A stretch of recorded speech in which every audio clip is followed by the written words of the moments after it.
J'espère que vous regardez cette vidéo en mangeant des chocolats de Pâques. En parlant d'œufs en chocolat, vous savez, j'ai des poules. Je sais pas si vous avez vu le vlog rénovation de la semaine dernière, mais cette année, la cueillette fut particulière. Du jamais vu. Bref, mes poules vivent en plein air avec mes chefs parce qu'elles s'adorent. Tellement que l'autre jour, j'étais en train de monter ma vidéo avec Gugus. Et là, je me dis, tiens, je vais m'aérer un peu l'esprit, je vais regarder par ma fenêtre. Et là, je vois ma poule sur mon bouc. Donc elles vivent très bien avec les boucs, le problème c'est qu'elles ne mangent pas la même chose. Donc j'ai décidé de créer un poulailler avec une toute petite porte de sorte à ce que les poules puissent rentrer mais pas les boucs et leur nourriture sera à l'intérieur. Les poules vont continuer leur petite vie tranquille, elles continueront d'aller grimper dans l'arbre, elles continueront probablement d'aller squatter la cabane des boucs parce que je sais pas qui l'a fait mais elle est incroyable. Dans toutes mes créations j'ai toujours essayé de récupérer un maximum de choses mais des fois j'ai dû acheter un petit peu. Donc je me retrouve avec un tas de bois qui ne sert plus à rien.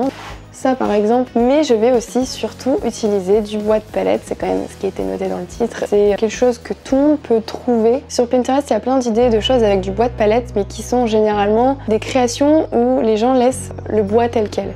Moi j'ai envie de vous montrer qu'on peut aussi faire des trucs en bois de palette qui a un rendu vraiment différent de la palette originale. D'ailleurs je me suis dit que c'était pas mal de vous faire cette vidéo juste pour Pâques parce que ça se trouve il y en a qui ont fait une blague à leur famille et qui leur ont ramené une vraie poule.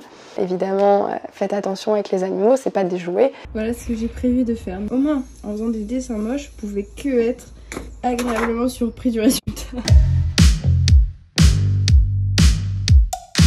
Première étape, couper les chevaux. Celle-là, je l'ai jamais utilisée. Dans la vidéo du fauteuil, je vous expliquais que j'avais vraiment peur de toutes les machines avec des grosses lames. J'avais acheté une mini scie circulaire et je m'y suis habituée. J'ai réussi à faire tout le fauteuil avec celle-là. Sauf qu'il est temps de combattre mes peurs puisque la scie radiale va me faire économiser pas mal de temps. Quelle horreur! Je te le montre, reste là. Non, moi ce que j'ai peur c'est qu'elle s'enlève la lame. Elle va pas s'enlever, il y a un plaqué ici qui va le retenir. Sois honnête. Est-ce que tu as senti une dureté? C'est impressionnant quand tu vas dedans, ça fait... Ça fait pas du tout. Eh, Valérie, tu vois le temps que tu mets à la scie en main? Et ben là, on va tout seul. Oh là là. Il neige. Mais c'est une blague. C'est moi qui voulais l'assembler dehors.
Je vais juste avoir besoin de ton aide 5 minutes pour couper les tôles.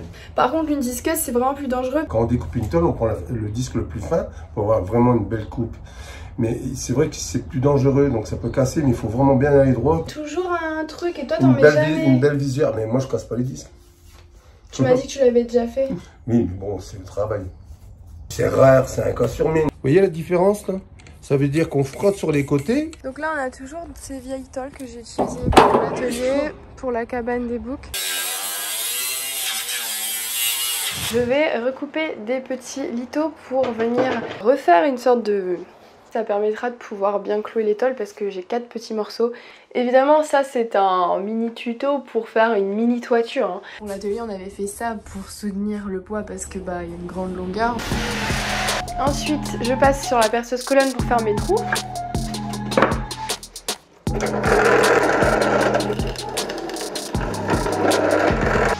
Je repasse sur la table.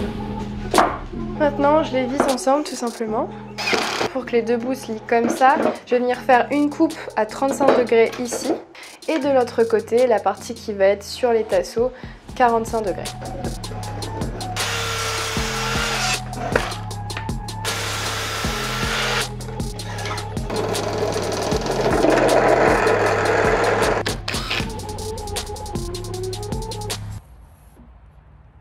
Vous voyez le plan, j'avais fait 2 petites fenêtres. Ces fenêtres, je voulais les faire avec du plexiglas, sauf que ça m'était sorti de la tête et je me suis rendu compte aujourd'hui que je n'en avais pas. Là, c'est la poule qui est en train de me dire qu'elle a hâte d'avoir son poulailler. Bref, on est dimanche, je me retrouve sans plexiglas et là, ma mère me dit « Ah mais attends !» En fait, elle avait une vieille table de nuit en verre et elle a tège la table de nuit, mais elle a gardé les carreaux de verre. Et du coup, c'est vraiment la taille que je voulais. Maintenant, je vais pouvoir finir l'ossature de la cabane avant de mettre les planches.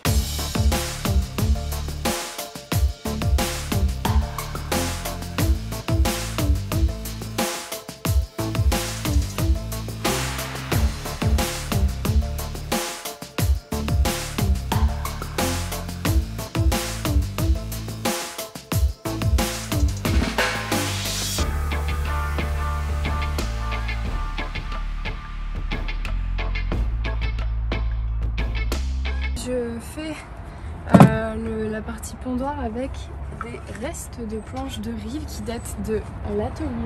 C'est les mêmes planches.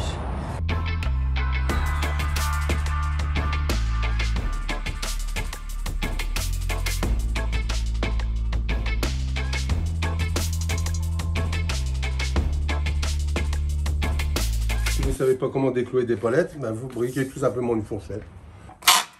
Ah voilà.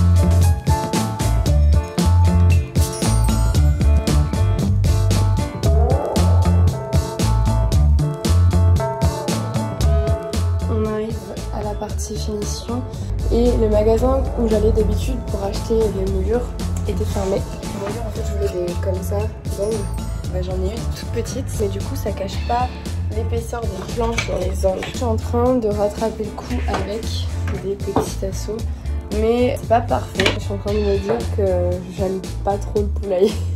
Dans tous les cas, quand le poulailler va être peint, ça va être beaucoup plus joli. Je sais que je vais pas être non plus hyper fière de cette vidéo parce que le storytelling, tout ce qui s'y passe n'est pas hyper ouf. C'est vrai qu'il y a des vidéos construction où je m'implique un peu plus dans des petits effets spéciaux, voilà. En même temps, je vous tourne un vlog rénovation avec mon père. Donc je vais passer à la peinture.